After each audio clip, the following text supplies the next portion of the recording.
The National Weather Service in Austin, San Antonio has issued a severe thunderstorm warning Oh my for God. northwestern Guadalupe County, southeastern Kendall County, northeastern Bexar County, Comal County, until 2:30 p.m. Central Daylight Time.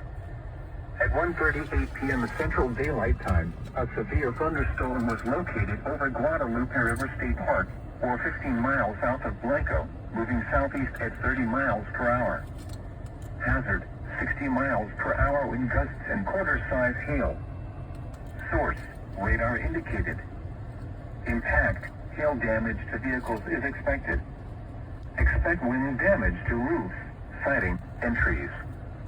Locations impacted include New Braun Falls, Church, Cibolo, Selma, Canyon Lake, Bull Verde, Garden Ridge, Santa Clara, Guadalupe River State Park, Candelia, Smithson Valley, Spring Branch, Birdheim, Timberwood Park, Anhalt, Starksville, Bracken, Freiheit, Psalms and Green.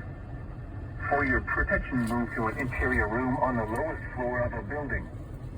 Large hail, damaging wind, Oh, God. and continuous cloud-to-ground lightning are occurring with this storm. Wow. Move indoors immediately. Lightning is one of nature's leading killers. Remember, if you can hear thunder, you are close enough to be struck by lightning.